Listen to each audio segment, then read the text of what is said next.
물. 내게 필요한 것은 썩어 빠진 밥풀 따위가 아니라 목을 적실 물 한 모금이란 말이다. 찢어질 듯한 고함 소리가 정호의 브약볕을 뚫고 주막 앞마당을 가득 메웠는데 그 소리의 주인은 온몸에 더러운 진물이 흐르는 늙은 거지였다. 주막의 주인 장씨는 불그락푸르락한 얼굴로 몽둥이를 치켜들며 소리쳤다. 이 미친 늙은이가 제정신인가? 지금 쌀 한 톨보다 귀한 게 물인 줄 모르고 감히 어디서 행패야. 당장 꺼지지 않으면 그 앙상한 다리를 분질러 놓겠다. 거지는 장씨의 서슬퍼런 위협에도 아랑곳하지 않고 오히려 비틀린 입꼬리를 올리며 흉측한 누런 이빨을 드러내 보였는데 그 모습이 마치 지옥에서 기어 올라온 아기와도 같아 구경하던 사람들조차 뒷걸음질을 쳤다. 바닥은 거북이 등껍질처럼 쩍쩍 갈라져 있었고 바람이 불 때마다 매캐한 황토먼지가 피어올라 사람들의 숨통을 조여오고 있었다. 하늘은 원망스러울 정도로 푸르렀으나 그 푸름은 생명을 키우는 것이 아니라 말려 죽이는 잔혹한 푸름이었으니 태양은 마치 이 땅의 모든 수분을 증발시키기로 작정한 악귀처럼 이글거리고 있었다. 이 소란의 한가운데서 주막 부엌 구석에 웅크리고 앉아 식기들을 닦고 있던 16살 소녀 연화는 덜덜 떨리는 손으로 마른 행주를 쥐어짜고 있었다. 그녀의 손등은 거친 노동으로 인해 터지고 갈라져 피가 배어나오고 있었으나 그녀를 더욱 고통스럽게 하는 것은 타오르는 듯한 갈증이었다. 주막 주인 장씨는 지독한 구두쇠로 소문이 자자했는데 특히 이 지독한 가뭄이 시작된 이후로는 하인들에게 하루에 물 한 바가지조차 제대로 배급하지 않았다. 연화의 입술은 바짝 말라 하얗게 일어났고 목구멍은 마치 모래를 삼킨 듯 까칠거렸지만 밖에서 들려오는 거지의 외침은 그녀의 심장 깊은 곳을 묘하게 건드리는 데가 있었다. 보통의 거지라면 쉰밥 한 덩이라도 감지덕지하며 받아먹었을 터인데 저 노인은 어찌하여 생명줄과도 같은 밥을 마다하고 금보다 귀한 물을 달라고 떼를 쓰는 것인가. 연화는 두려움을 무릅쓰고 부엌 문틈 사이로 밖을 내다보았는데 노인의 눈빛이 순간 그녀의 시선과 마주친 것만 같은 서늘한 전율을 느꼈다. 그 눈은 굶주린 자의 흐릿한 눈동자가 아니라 마치 천년 묵은 고목의 옹이처럼 깊고도 알 수 없는 기운을 품고 있었다. 사실 이 마을, 아니 이 나라 전체가 3년째 이어지는 대가뭄으로 신음하고 있었는데 강바닥은 드러난 지 오래였고 우물들은 깊은 바닥을 보이며 말라버렸다. 마을 어귀의 당산나무조차 잎이 누렇게 타들어가 흉물스럽게 변해버렸고 가축들은 물을 찾지 못해 혀를 길게 빼물고 쓰러져 죽어갔다. 사람들의 인심 또한 곳간의 쌀과 함께 말라 비틀어져 이웃 간에 물 한 바가지를 두고 칼부림이 나는 험악한 시절이었다. 이런 상황에서 낯선 거지가 나타나 당당하게 물을 요구한다는 것은 단순히 구걸을 하는 것이 아니라 목숨을 내놓고 도발하는 행위나 다름없었다. 장씨는 분을 이기지 못하고 거지가 내밀고 있는 깨진 표주박을 발로 걷어찼는데 표주박이 허공을 가르며 나라가 먼지 구덩이에 처박히는 소리가 둔탁하게 울려 퍼졌다. 썩 꺼지라지 않느냐. 재수가 없으려니 별 해괴한 것이 들어와서 영업을 방해해. 장씨의 고함에 주막에 앉아있던 몇몇 손님들도 혀를 차며 거들었다. 저 늙은이 노망이 들어도 단단히 들었구먼. 지금 물 한 모금이면 쌀 한 되값인데 그걸 공짜로 달라니.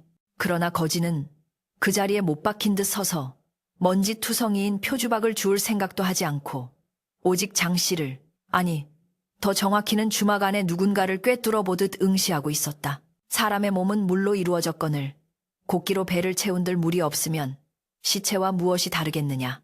내 놈들의 곡간은 차 있을지 몰라도 마음의 우물은 바닥까지 말라버렸구나. 거지의 목소리는 쇠를 긁는 듯 거칠었지만 그 울림은 기이하게도 주막 마당의 소음을 일순간 잠재울 만큼 묵직했다. 장씨는 그 기세에 잠시 주춤했으나 곧 자신의 권위가 무시당했다는 생각에 얼굴이 시뻘개져서 옆에 세워둔 물직에 작대기를 집어들었다. 이놈이 어디서 훈계질이야. 오늘 내 놈 제삿날인 줄 알아라. 장씨가 작대기를 높이 쳐들자 연화는 자신도 모르게 안 돼요 하고 비명을 지르며 부엌 문을 박차고 뛰어나갔다. 그녀의 갑작스러운 등장에 장씨의 동작이 멈칫했고 사람들의 시선이 일제히 그녀에게 쏠렸다. 연화의 초라한 삼배치마는 흙투성이었고 머리는 헝클어져 있었지만 그 눈빛만은 겁에 질려 있으면서도 물러서지 않겠다는 결의로 반짝이고 있었다. 연화는 주막에서 가장 천한 신분인 부엌대기였기에 감히 주인 앞을 막아서는 것은 상상조차 할 수 없는 일이었으나 그녀의 발은 이미 거지 앞을 가로막고 있었다. 주인 어른, 제발 노여움을 거두셔요. 저 어르신이 노망이 나서 그런 것이니 한 번만 용서해 주십시오. 연화는 바들바들 떨면서도 고개를 조아리며 애원했다. 장씨는 기가 막히다는 듯 콧방귀를 뀌며 작대기 끝으로 연화의 어깨를 쿡쿡 찔렀다. 이년이 미쳤나? 네가 감히 어디라고 끼어들어? 너도 저 늙은이랑 같이 몽둥이 찜질을 당하고 싶은 게냐? 장씨의 위협에 연화는 몸을 움츠렸지만 등 뒤에서 느껴지는 거지의 시선이 마치 뜨거운 불덩이처럼 그녀의 등을 지지며 도망치지 못하게 붙잡고 있는 것만 같았다. 거지는 연화가 자신을 보호하려 한다는 사실에 놀란 기색도 없이 그저 메마른 입술을 달싹이며 낮게 중얼거렸다. 아이가 목이 마르구나. 내게 줄 물이 있느냐? 그 상황에서도 물을 찾는 거지의 집요함에 연화는 탄식을 내뱉을 수밖에 없었다. 그때 연화의 허리춤에는 아침나절 내내 아끼고 아껴두었던 대나무 통에 담긴 그녀 몫의 물이 매달려 있었다. 그것은 오늘 하루 그녀가 버텨내야 할 유일한 생명수였으며 만약 이것을 마시지 못한다면 오후에 고된 노동을 견디지 못하고 쓰러질 것이 분명했다. 지난번에 쓰러졌을 때 장씨에게 모진매질을 당했던 기억이 떠올라 몸서리가 쳐졌다. 하지만 눈앞에 놓이는 금방이라도 숨이 넘어갈 듯 위태로워 보였고 그 갈라진 입술 사이로 보이는 혀는 바짝 말라 검게 변해 있었다. 저 노인을 그냥 보내면 객사할 것이 분명해. 연화의 마음속에서 생존 본능과 연민이 치열하게 싸우고 있었다. 장씨는 비웃음 가득한 얼굴로 팔짱을 끼고 구경하고 있었다. 오냐? 그래, 내년이 가진 그 물통. 그거 내 하루치 배급이지. 어디 그 귀한 걸 저 더러운 늙은이 주둥이에 털어 넣을 수 있나 보자. 만약 그리한다면 오늘 내년 몫의 물은 더 이상 없다는 걸 알아라. 장씨의 말은 잔인한 시험이자 협박이었다. 연화는 떨리는 손으로 허리춤에 대나무통을 풀어내었는데 묵직한 물의 무게가 손끝에 전해지자 갈증이 더욱 심하게 밀려왔다. 침을 삼키려 해도 넘어가는 것은 쓴맛 나는 헛구역질 뿐이었다. 그녀는 눈을 질끈 감았다가 뜨며 결심한 듯 대나무통의 마개를 열었다. 맑은 물 냄새가 확 풍기자 주변에 있던 구경꾼들조차 마른 침을 삼키는 소리가 들렸다. 연화는 무릎을 꿇고 앉아 거지에 깨진 표주박을 집어들고는 먼지를 털어내고 자신의 대나무통을 기울였다. 쪼르륵 하는 청아한 소리가 적막한 마당에 울려 퍼졌는데 그것은 마치 메마른 대지에 내리는 첫 빗방울 소리처럼 사람들의 마음을 묘하게 울리는 소리였다. 물은 한 방울도 흘리지 않고 표주박에 가득 찼고 연화의 대나무통은 허무하게 비어버렸다. 드셔요. 많지는 않지만 이걸로 목이라도 축이셔요. 연화의 목소리는 작고 떨렸지만 그 안에 담긴 진심은 주막의 뜨거운 공기를 식힐 만큼 서늘하고도 맑았다. 거지는 덥석 표주박을 받아들지 않고 잠시 연화의 얼굴을 빤히 쳐다보았는데 그 눈빛 속에서 찰나의 순간이지만 푸른 광채가 스치고 지나가는 것을 연화는 보았다. 그것은 인간의 눈빛이라기보다는 깊은 산속 옹달샘에 비친 달빛처럼 신비로웠다. 노인은 천천히 표주박을 입에 대고 단숨에 물을 들이켰다. 꿀꺽꿀꺽 목을 대가 움직이는 소리가 들릴 때마다 연화는 자신의 목이 타들어가는 듯한 착각에 빠졌다. 마지막 한 방울까지 남김없이 마신 노인은 표주박을 내려놓으며 소매로 입가를 훔쳤다. 그리고는 아까의 광기 어린 모습은 온데간데 없이 지극히 평온하고 인자한 미소를 지으며 연화에게 말했다. 물맛이 참으로 달구나. 세상 어떤 감로수보다도 귀한 맛이로다. 그의 목소리는 더 이상 쇠를 긁는 소리가 아니라 맑은 바람이 대나무 숲을 스치는 듯한 청명한 울림을 가지고 있었다. 장씨는 이 상황이 못마땅하여 얼굴을 일그러뜨리며 소리쳤다. 다 처먹었으면 썩 꺼져. 그리고 연화, 너 인연, 오늘 물은 한 방울도 없다. 일하다 쓰러져도 물 한 모금 안 줄 테니 각오해. 장씨의 호통에도 거지는 동요하지 않고 천천히 자리에서 일어났다. 그의 낡은 옷자락에서 흙먼지가 떨어져 내렸지만 그의 기품은 마치 왕후장상 못지않았다. 그는 연화에게만 들릴 듯한 아주 낮은 목소리로 속삭였다. 아이야, 네가 오늘 내게 준 것은 단순한 물이 아니다. 너는 내 생명을 나누어 주었으니 내 반드시 그 값을 치르러 다시 올 것이다. 연화가 그 말의 뜻을 묻기도 전에 노인은 지팡이를 짚고 뒤를 돌아 주막을 나섰다. 그의 뒷모습은 아지랑이 속으로 흐릿하게 멀어져 갔는데 신기하게도 그가 밟고 지나간 자리에 먼지만이 잠잠하게 가라앉아 있었다. 연화는 빈 대나무 통을 손에 꼭 쥐고 멍하니 그가 사라진 곳을 바라보았다. 타는 듯한 갈증은 여전했지만 가슴 한구석에서는 알 수 없는 시원한 기운이 샘솟고 있었다. 하지만 그녀는 아직 몰랐다. 자신이 건넨 그 물 한 모금이 장차 이 메마른 땅과 그녀의 운명을 송두리째 뒤바꿀 거대한 파도의 시작이었음을. 그날 이후 연화에게 닥친 시련은 마치 한여름의 다약볕처럼 더욱 가혹하고 집요하게 그녀의 숨통을 조여왔는데 주막 주인 장씨는 연화가 자신의 명을 어기고 거지에게 물을 주었다는 사실을 잊지 않고 뼈에 사무치게 기억하고 있었다. 장씨는 연화에게 주어지는 밥 공기의 양을 절반으로 줄인 것도 모자라 일부러 소금을 잔뜩 친 짠지 국물만을 내어주며 그녀의 타는 목마름을 비웃었다. 내년이 그리도 인심이 후하니 어디 내 몸뚱이의 수분으로 버텨보거라. 장씨가 빈정거리며 던진 그 말은 단순한 악담이 아니라 실질적인 고문이나 다름없었다. 연화의 혀는 말라비틀어진 낙엽처럼 입천장에 들러붙었고 침을 삼킬 때마다 목구멍에서는 유리 조각을 삼키는 듯한 날카로운 통증이 느껴졌다. 부엌의 열기는 아궁이에서 뿜어져 나오는 화기호치와 더해져 연화의 정신을 혼미하게 만들었지만 그녀는 입술을 꽉 깨물어 피를 내면서까지 정신줄을 놓지 않으려 애썼다. 그녀가 쓰러지면 당장이라도 장씨의 몽둥이가 날아들 것이 뻔했기 때문이었다. 다음 날 정오 해가 중천에 떠올라 대지를 달굴 무렵 그 기이한 노인이 다시 주막 마당의 모습을 드러냈는데 이번에는 단순히 물을 달라는 것이 아니라 더욱 황당한 요구를 늘어놓기 시작했다. 어제 마신 물은 너무 미지근하여 도통 갈증이 가시질 않는구나. 오늘은 새벽 이슬을 머금은 찬물을 다오.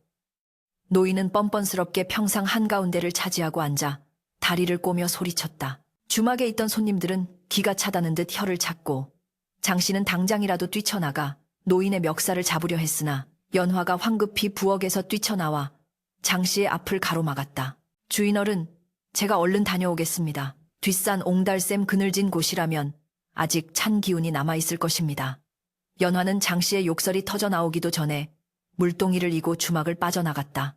사실 뒷산 옹달샘은 이미 말라버린 지 오래였으나 연화는 바위 틈 깊숙한 곳에 고여있는 아주 적은 양의 물을 기억해냈던 것이다.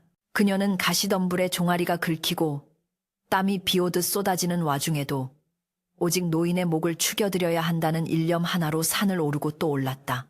연화가 땀범벅이 되어 떠온 귀한 물을 노인에게 건네자 노인은 물을 마시기는커녕 그 물로 자신의 더러운 발을 씻겨달라고 발을 쑥 내밀었다. 이 늙은이의 발이 열기에 부르터 너무나 쓰라리구나. 네가 떠온 그 시원한 물로 좀 식혀다오. 주변에서 구경하던 사람들은 경악을 금치 못하며 수근거렸다. 저런 천하의 몹쓸 늙은이를 보았나. 그 귀한 물을 마시지도 않고 발을 씻는 데 쓰겠다니. 그러나 연화는 잠시의 망설임도 없이 무릎을 꿇고 노인의 발을 잡았는데 그 발은 굳은 살이 박이고 진물이 눌어붙어 차마 눈뜨고 보기 힘들 정도로 흉측했다. 연화는 자신의 치마폭을 걷어 수건 대용으로 쓰며 정성스럽게 노인의 발을 씻기 시작했다. 차가운 물이 닿자 노인은 시원하다는 듯 콧노래를 흥얼거렸고 연화의 손길은 더러움을 혐오하는 기색 하나 없이 마치 부모님의 발을 씻기는 효녀의 손길처럼 조심스럽고 부드러웠다.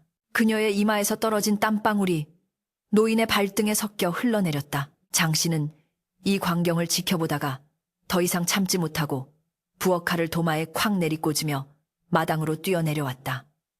야, 이 미친년아, 지금 물이 금값인데 그걸로 거지의 발을 씻겨? 내년이 기어코 쫓겨나고 싶어서 환장을 했구나.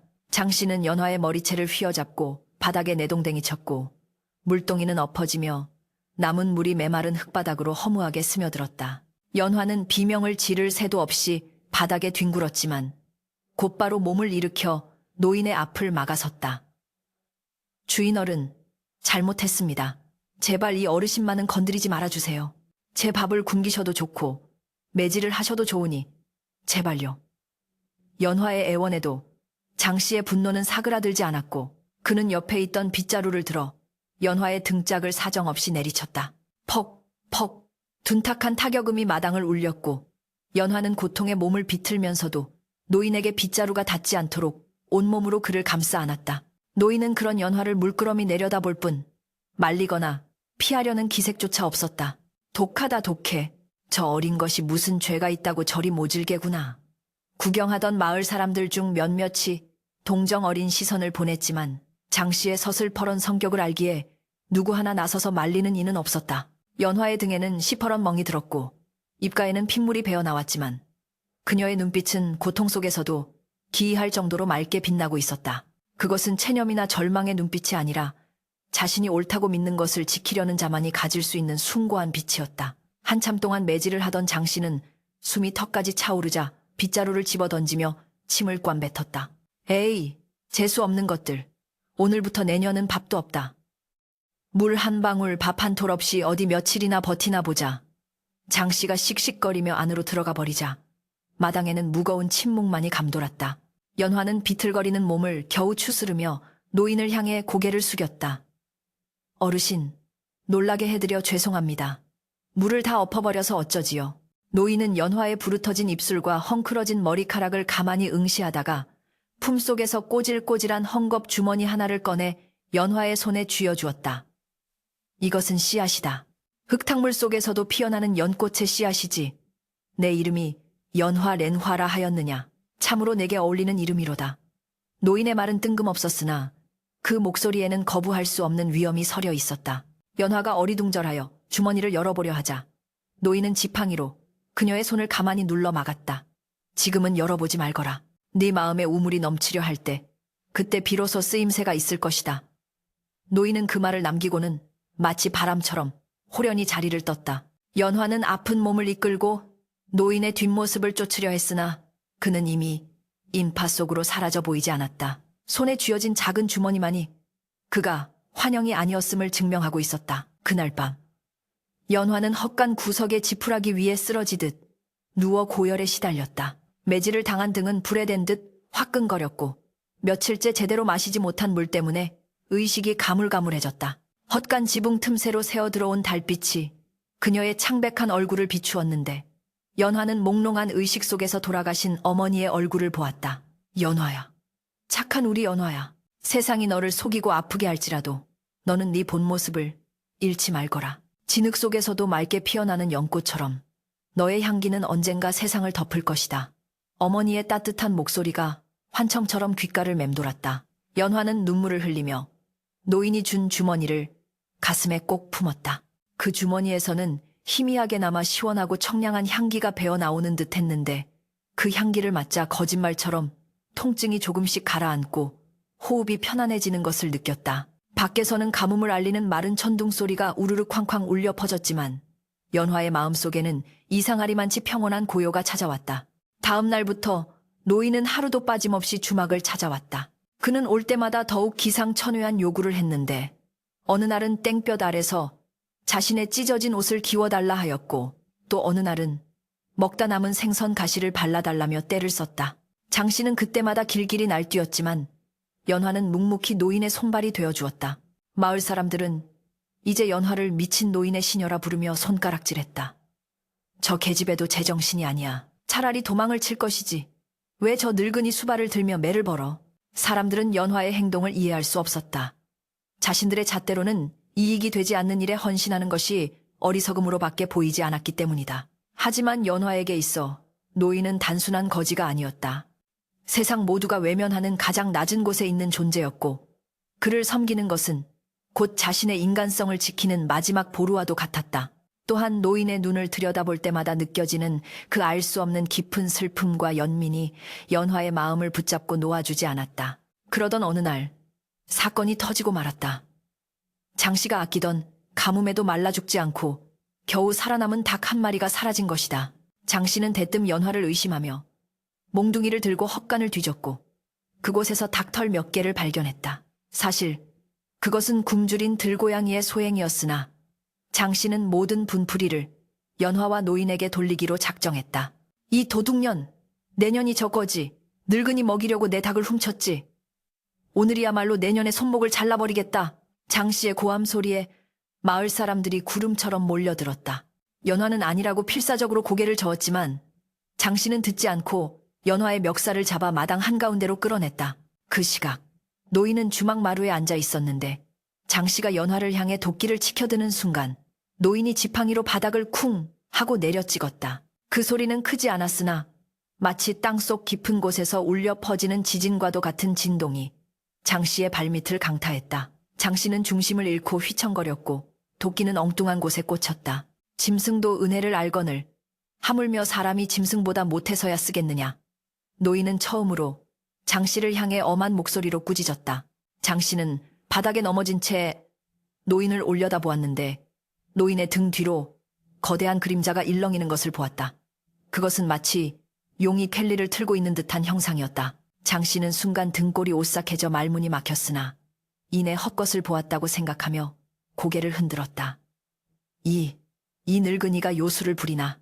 저리 비켜라. 장 씨가 다시 일어서려 할 때 연화가 기어가서 장 씨의 바지가랑이를 잡았다. 주인 어른, 제가 잘못했습니다. 닭값은 제가 어떻게든 갚겠습니다. 제발 노여움을 푸세요. 연화는 자신이 하지도 않은 일을 뒤집어 쓰면서까지 상황을 무마하려 했다. 노인은 그런 연화를 보며 혀를 채채 찼으나 그 눈빛만은 더없이 애틋했다. 이 지독한 시련 속에서도 연화의 마음은 흙탕물에 오염되지 않고 오히려 더욱 투명하게 정화되고 있었으니 이는 노인이 기다려온 그 순간이 머지않았음을 의미하는 것이었다. 죽여. 저놈이 내 물동이를 깼어. 내 자식 목을 축일 무리란 말이다. 처절한 비명이 마을 우물가에 울려 퍼졌는데 그것은 더 이상 사람의 목소리가 아니라 굶주린 짐승의 포효에 가까웠다. 마을의 마지막 생명줄이었던 공동 우물마저 바닥을 드러내 붉은 흙탕물만 쿨럭거리며 토해내자 이성을 잃은 마을 사람들은 낫과 쿠미를 들고 서로를 겨누기 시작했다. 흙먼지 자욱한 공기중으로 비릿한 피냄새가 섞여들었고 말라 비틀어진 땅 위로 붉은 선혈이 튀었으나 그 피조차 순식간에 메마른 돼지가 집어삼켜 흔적도 없이 사라졌다. 아비규환의 생지옥. 그것이 바로 가뭄이 휩쓸고 간 마을의 풍경이었다. 주막주인 장 씨는 뒷짐을 진 채 이 난리통을 구경하며 비릿한 미소를 흘리고 있었는데 그는 이미 자신의 주막 지하 창고에 쌀독 대신 물독을 숨겨두고 금덩이보다 비싼 값에 팔아치울 궁리를 하고 있었기 때문이었다. 사람들의 목숨이 경각에 달린 이 순간조차 누군가에게는 일확천금을 노릴 기회였으니 하늘이 노하여 비를 내리지 않는 것이 아니라 인간의 탐욕이 하늘의 문을 걸어 잠근 것이 분명해 보였다. 연화는 주막 부엌 구석에 웅크리고 앉아 귀를 막고 있었지만 밖에서 들려오는 저주와 비명소리는 틈새를 파고들어 그녀의 심장을 옥죄어 왔다. 며칠째 물 구경은커녕 젖은 수건조차 만져보지 못한 연화의 몰골은 처참하기 그지없었다. 입술은 터져 피딱지가 앉았고 눈은 죄탁에 들어가 초점을 잃어가고 있었으나 품속에 간직한 노인의 씨앗 주머니만이 유일하게 서늘한 온기를 뿜어내며 그녀의 정신을 붙들고 있었다. 연화야, 못하고 있느냐? 썩 나와서 창고 정리나 하지 않고. 장 씨가 문을 벌컥 열어젖히며 고함을 질렀다. 연화는 비틀거리며 일어나려 했으나 다리에 힘이 풀려 그만 바닥에 주저앉고 말았다. 장 씨는 혀를 차며 다가와 연화의 어깨를 발로 툭툭 찼다. 에잉, 쓸모없는 것. 물 한 모금 안 줬다고 벌써 시들시들해? 내일 장터 노비 상인에게 헐값에라도 넘겨야겠구나. 밥만 축내는 식충이보다는 엽전 몇 푼이라도 챙기는 게 낫지. 장 씨의 말은 청천벽력과도 같았으나 연화는 반항할 기운조차 남아있지 않았다. 팔려간다면 그곳이 지옥일지라도 지금 이곳보다는 나을지도 모른다는 자포자기의 심정마저 들었다. 그때 주막마당 한가운데에 기이한 정적이 감돌기 시작했다.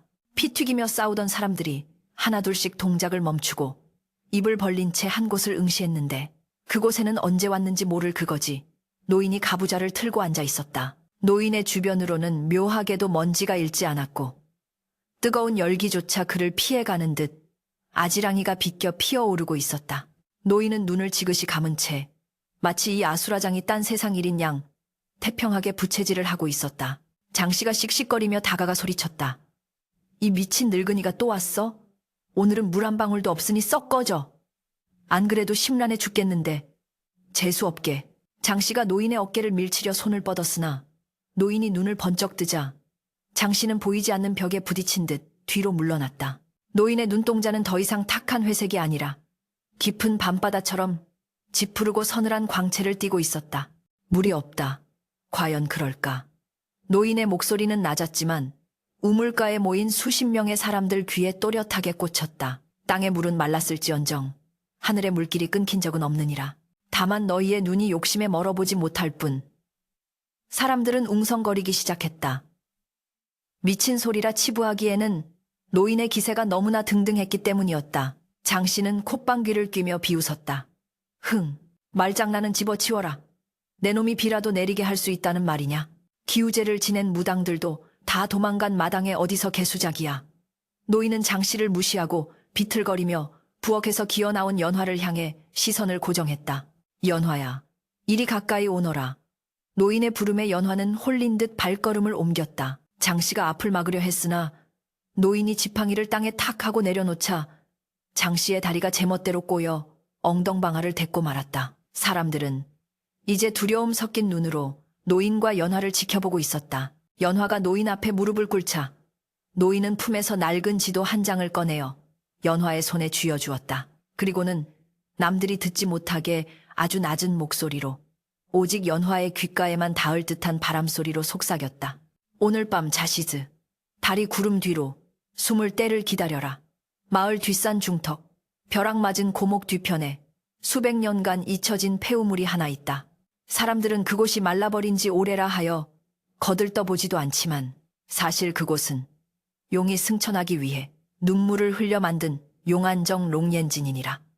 연화는 믿기지 않는다는 듯 눈을 크게 떴다. 뒷산 폐우물이라니. 그곳은 귀신이 나온다는 흉흉한 소문 때문에 대낮에도 나무꾼들이 피해가는 금지된 구역이 아니던가.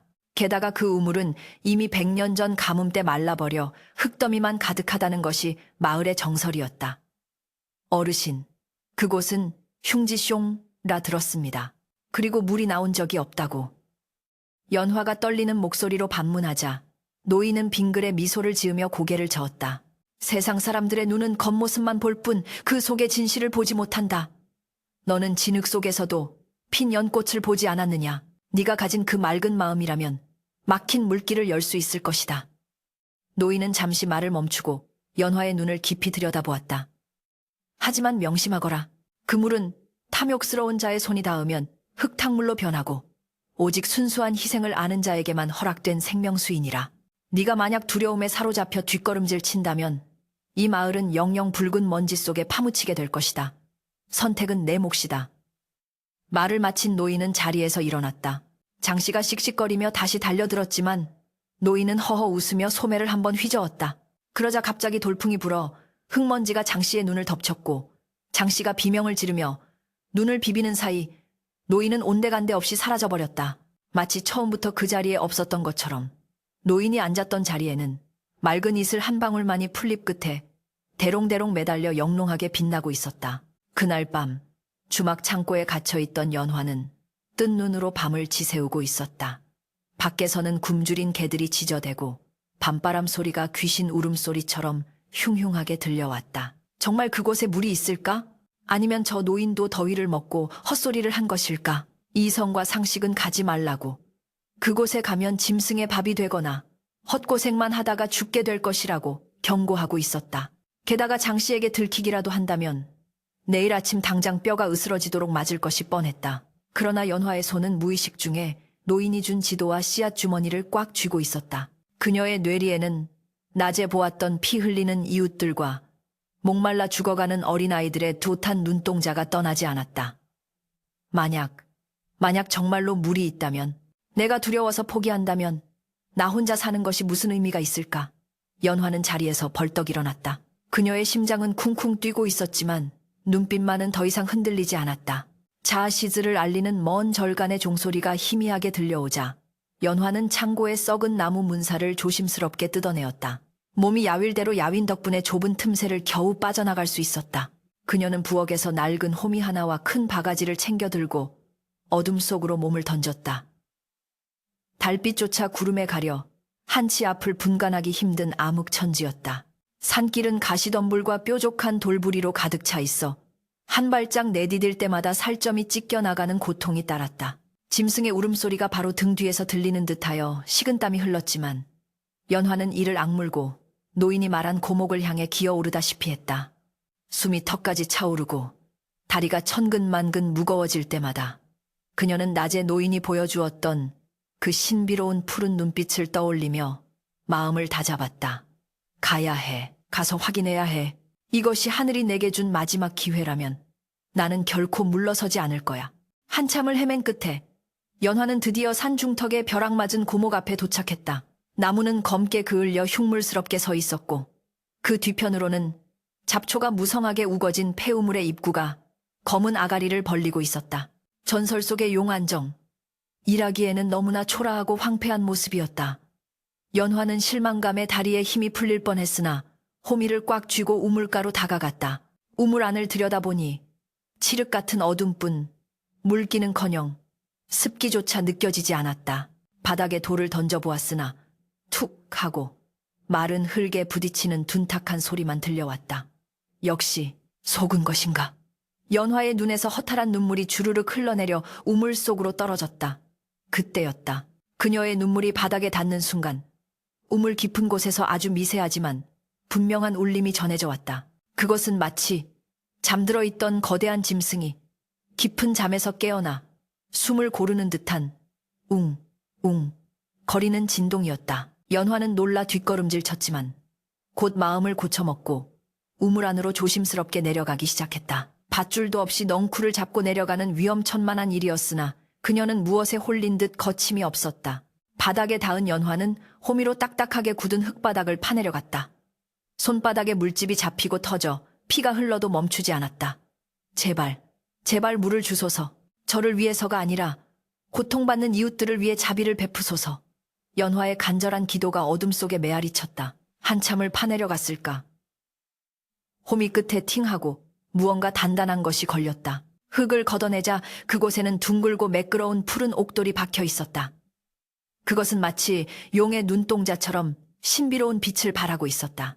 연화가 조심스럽게 그 옥돌을 어루만지자 갑자기 주머니 속에 있던 씨앗이 뜨겁게 달아오르기 시작했다. 동시에 우물 밖 산 아래쪽에서 횃불들이 일렁이며 왁자지껄한 소리가 들려오기 시작했다.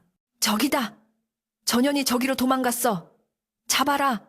장씨의 목소리였다. 그는 연화가 사라진 것을 눈치채고 혹시라도 보물을 훔쳐 달아난 것이라 오해하여 마을 장정들을 이끌고 쫓아온 것이었다. 횃불의 불빛이 점점 가까워지고 있었다. 연화는 도간에 든 쥐 신세가 되었다.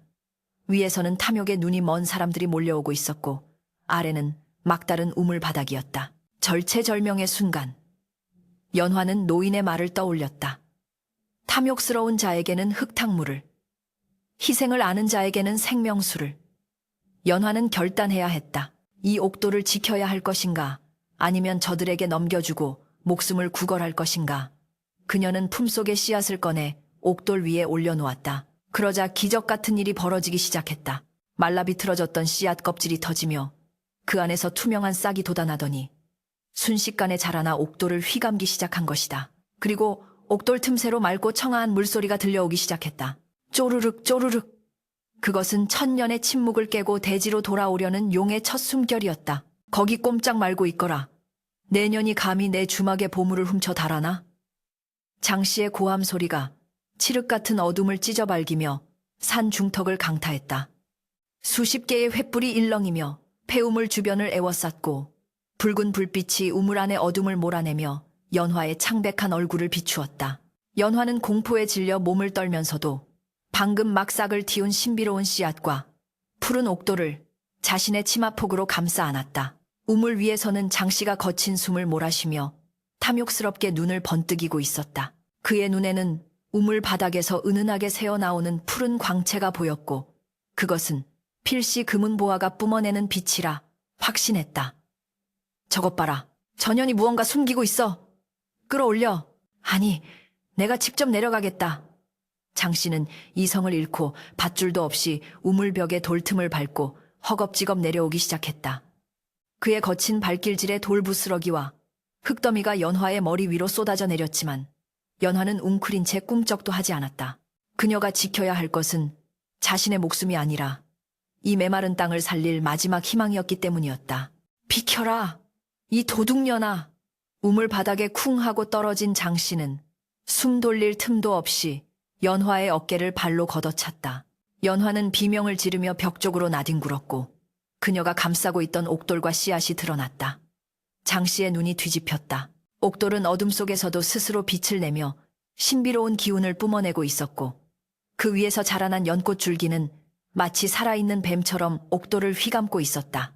하지만 탐욕에 눈이 먼 장씨에게는 그 신령스러운 모습이 보이지 않았다. 오로지 저 옥돌만 팔면 평생을 떵떵거리고 살 수 있을 거라는 계산만이 머릿속을 꽉 채웠다. 이 귀한 용호, 롱잎을 냇간년이 가지려 해? 이건 다 내 거야. 내 땅에서 나왔으니 내 것이란 말이다. 장씨는 떨리는 손을 뻗어 옥돌을 움켜쥐려 했다. 연화가 필사적으로 기어가 장씨의 다리를 붙잡았다. 안 돼요. 주인어른, 그걸 건드리면 안 됩니다. 그건 보물이 아니라 물길을 여는 열쇠예요. 탐욕스러운 마음으로 만지면 큰일 납니다. 시끄러워. 물길, 물 따위가 대수냐.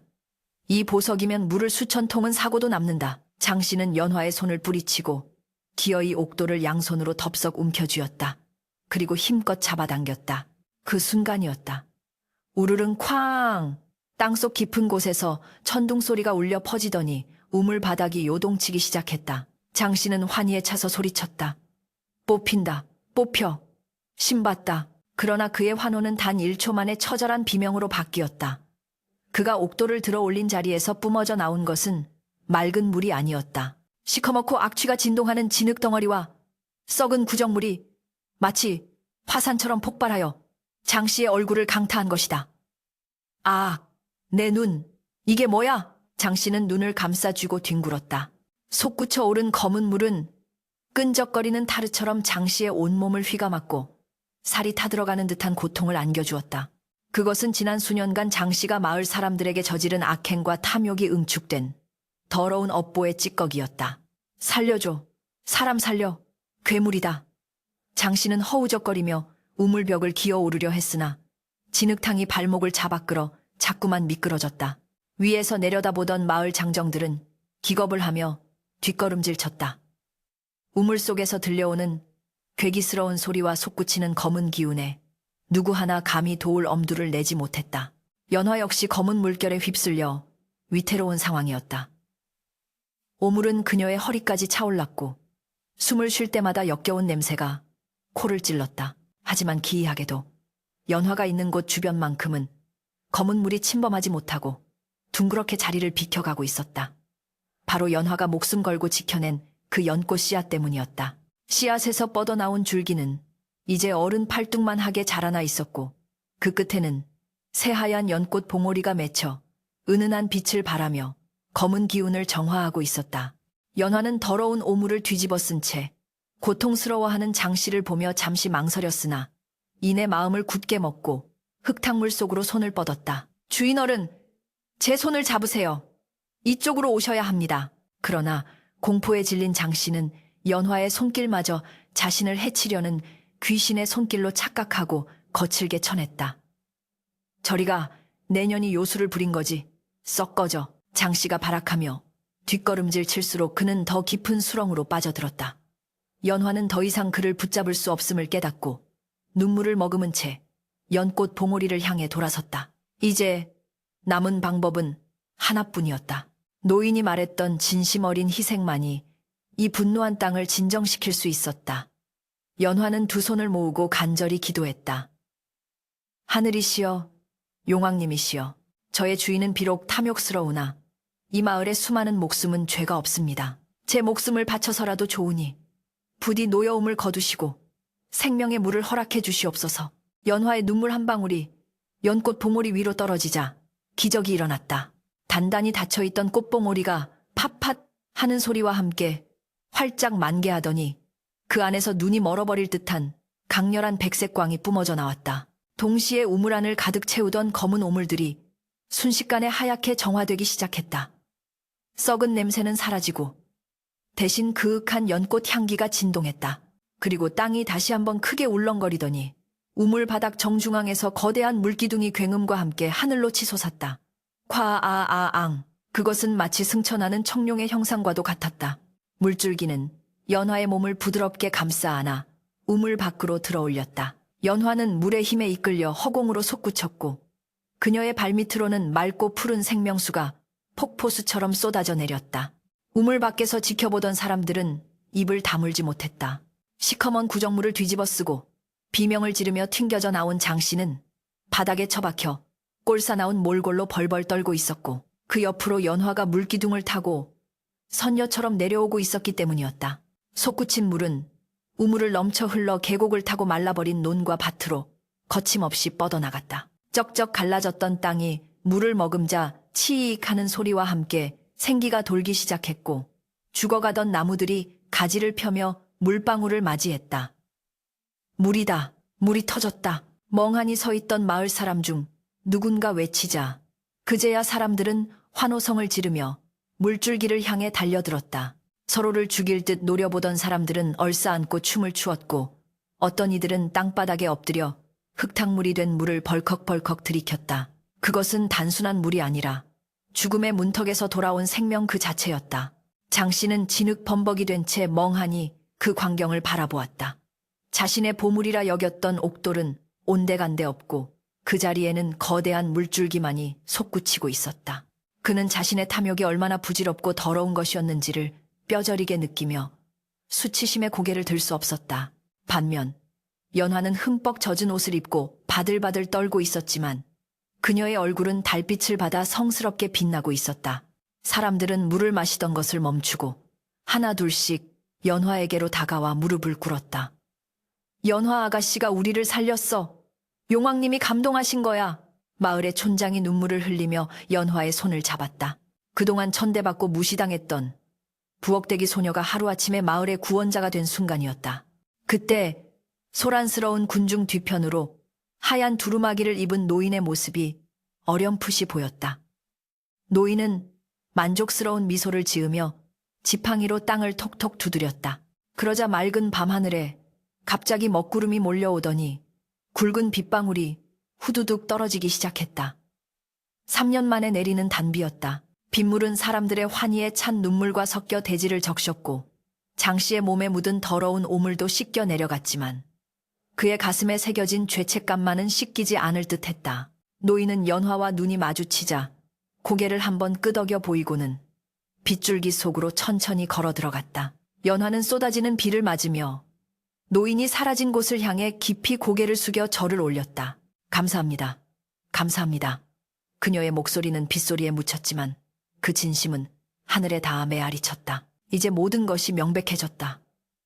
탐욕은 재앙을 부르고 진심은 기적을 낳는다는 단순한 진리가 이 작은 산골 마을의 거대한 물길과 함께 새겨진 것이다. 우물에서 솟아난 물은 멈추지 않고 흘러내려 마을 어귀의 큰 강까지 도달했고 그 물길을 따라 죽어가던 물고기들이 다시 뛰어오르기 시작했다. 장씨는 비틀거리며 일어나 도망치듯 주막 쪽으로 사라졌고 아무도 그를 잡지 않았다. 그는 이미 모든 것을 잃었기 때문이었다. 마을 사람들은 연화를 가마에 태우듯 들어올려 마을로 향했다. 그들의 행렬 위로 축복 같은 비가 쏟아지고 있었다. 그러나 이것이 끝은 아니었다. 연화가 터뜨린 물줄기에는 아직 밝혀지지 않은 신비한 힘이 더 숨겨져 있었으니 그것은 다가올 새로운 아침에 비로소 드러날 것이었다. 다음 날 아침, 마을의 풍경은 그야말로 상전벽해 상텐 비하와도 같이 변해 있었다. 밤새 쏟아진 단비와 용안정에서 쉼없이 솟아난 물줄기는 마을의 논밭을 비옥한 옥토로 바꾸어 놓았는데 그 변화의 속도가 기이할 정도로 빨랐다. 누렇게 타들어가던 벼 이삭들은 하룻밤 사이에 다시 푸른 빛을 되찾아 고개를 빳빳이 세웠고 잎이 다 떨어져 앙상하던 당산나무에는 새순이 돋아나 싱그러운 그늘을 들이우고 있었다. 더욱 놀라운 것은 그 우물물의 효능이었다. 마을의 안진뱅이 노인이 그 물을 마시고 지팡이를 던지며 일어나는가 하면 온몸에 열꽃이 피어 죽어가던 아이가 물로 몸을 씻자마자 언제 아팠냐는 듯 방긋방긋 웃으며 뛰어다니기 시작한 것이다. 사람들은 이제 그 우물을 약수터라 부르며 신성시하였고 그 물길을 열어낸 연화를 살아있는 보살처럼 떠받들기 시작했다. 연화가 거처하는 낡은 헛간 앞에는 그녀에게 감사를 표하려는 사람들이 가져온 쌀가마니와 비단, 닭과 과일들이 산더미처럼 쌓여갔다. 반면 주막 주인 장 씨의 몰락은 처참했다. 그는 지난밤 우물에서 뒤집어 쓴 정체불명의 검은 오물이 피부에 스며들어 온몸에 흉측한 부스럼이 돋아났는데 그 가려움과 통증이 이루 말할 수 없었다. 게다가 평소 그의 악행과 탐욕에 치를 떨던 마을 사람들은 이제 그에게 물 한 모금, 밥 한 덩이조차 나누어 주려 하지 않았다. 자네가 그랬지. 물 한 모금이 쌀 한 되값이라고. 자, 돈이 없으면 물도 없네. 마을 사람들은 장 씨가 했던 말을 그대로 돌려주며 그를 문전박대했다. 주막의 손님들도 모두 발길을 끊어버려 한때 문전성시를 이루던 주막은 이제 귀신이 나올 듯한 흉가로 변해버렸다. 장 씨는 텅 빈 주막 마루에 누워 신음하며 자신이 내쫓았던 거지 노인보다 더 비참한 꼴이 되어가고 있었다.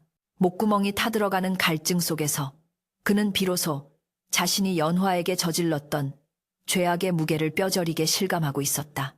연화는 자신에게 쏟아지는 재물과 칭송에 우쭐해하지 않았다. 그녀는 오히려 마을 사람들에게 받은 곡식과 비단을 가난한 이웃들에게 골고루 나누어 주었고 우물가에 작은 움막을 짓고 살며 물을 기르러 오는 힘없는 노인과 아이들을 도왔다. 그녀는 우물이 자신의 것이 아니라 하늘이 잠시 맡겨준 것임을 잊지 않았다. 그러던 어느 날 해질녘 노을이 붉게 타오를 무렵 넝마가 된 옷을 입은 장 씨가 지팡이에 의지해 비틀거리는 걸음으로 우물가를 찾아왔다. 그의 몰골은 차마 눈뜨고 볼 수 없을 정도로 흉했는데 진물이 흐르는 얼굴로 바닥을 기며 연화의 발치에 엎드렸다. 연화야, 아니 아씨, 제발 이 못난 놈에게 물 한 모금만 적선해 주십시오. 목이 타서 죽을 것만 같습니다. 장 씨의 목소리는 쇠를 긁는 듯 거칠었고 눈물 범벅이 되어 있었다. 주변에 있던 마을 사람들은 저런 놈은 물도 아깝다, 당장 쫓아내라 며 돌을 던지려 했다. 그러나 연화는 사람들을 만류하며 조용히 표주박에 맑은 물을 가득 담았다. 그리고는 떨고 있는 장 씨에게 다가가 무릎을 꿇고 예전 거지 노인에게 그랬던 것처럼 공손하게 물을 먹여주었다. 주인어른, 많이 고통스러우셨지요. 천천히 드셔요. 연화의 따뜻한 목소리에 장 씨는 왈칵 눈물을 쏟으며 물을 마셨다. 꿀꺽, 꿀꺽. 그 물이 식도를 타고 내려가자 기적처럼 장 씨의 몸을 괴롭히던 열기와 통증이 씻은 듯이 가라앉기 시작했다. 장 씨는 바닥에 머리를 쿵쿵 부수며 통곡했다. 내가 죽일 놈이다. 짐승만도 못한 나를 네가 살렸구나. 내 전 재산을 내게 주고 평생 속죄하며 살겠다. 장 씨의 진심 어린 참회에 연화도 눈시울을 붉혔고 지켜보던 마을 사람들의 마음속에 남아있던 미움의 앙금도 봄눈 녹듯 사라져 내렸다. 용서는 복수보다 더 큰 힘으로 사람을 변화시키는 법이었다. 그날 밤 연화는 꿈속에서 다시 그 기이한 노인을 만났다. 노인은 처음 보았을 때의 남루한 거지의 모습이 아니라 눈부신 백색 관복을 입고 머리에는 화려한 옥관을 쓴 신선의 모습이었다. 그는 무지개 다리 위에 서서 온화한 미소로 연화를 내려다보고 있었다. 연화야, 내 맑은 심성이 마침내 천년의 한을 풀고 닫힌 하늘 문을 열었구나. 나는 본래 이 산을 지키던 이묵이었으나 인간의 탐욕에 상처 입어 승천하지 못하고 있었다. 허나 네가 보여준 조건 없는 자비와 희생이 내 마음의 상처를 씻어주어 이제야 비로소 용이 되어 하늘로 올라가노라. 노인의 목소리는 천상의 음악처럼 감미롭게 울려 퍼졌다. 내 떠나기 전 내게 작은 선물을 남겨두었으니 부디 행복하게 살거라. 노인이 소매를 펄럭이자 그의 몸이 거대한 백룡 발용으로 변하여 찬란한 빛을 뿌리며 밤하늘 높이 솟구쳐 올랐다. 연화는 그 장엄한 광경을 바라보며 꿈에서 깨어났다. 다음 날 아침 연화가 꿈속의 계시를 떠올리며 우물 뒤편 고목 아래를 파보니 그곳에는 눈이 부시도록 아름다운 야명주, 예밍주와 황금이 가득 담긴 항아리가 묻혀 있었다. 그것은 평생을 쓰고도 남을 만큼의 막대한 재물이었다. 하지만 연화는 그 재물을 혼자 독차지하지 않았다. 그녀는 마을에 서당을 지어 가난한 아이들을 가르치게 했고 둑을 쌓아 다시는 가뭄이 들지 않도록 수로를 정비하는 데 돈을 썼다. 장 씨는 주막을 연화에게 넘기고 자신은 주막의 머슴이 되어 구문일을 도맡아 하며 평생을 속죄하며 살았다. 그는 죽는 날까지 연화를 생명의 은인이라 부르며 섬겼다. 소문은 꼬리에 꼬리를 물고 퍼져나가 인근 고을의 원님은 물론이고 조정에까지 알려지게 되었다. 임금님은 연화의 효심과 선행을 높이사 그녀에게 정경부인 층징프렌의 칭호를 내리고 큰 상을 하사하였으니 천한 부엌댁이었던 소녀는 나라에서 제일 가는 귀부인이 되어 존경받게 되었다. 세월이 흘러 연화는 훌륭한 배필을 만나 혼인하고 토끼 같은 자식들을 낳아 행복하게 살았다. 그녀는 매일 아침 용안정에 올라 맑은 물 한 그릇을 떠놓고 하늘에 감사의 기도를 올리는 것을 잊지 않았다.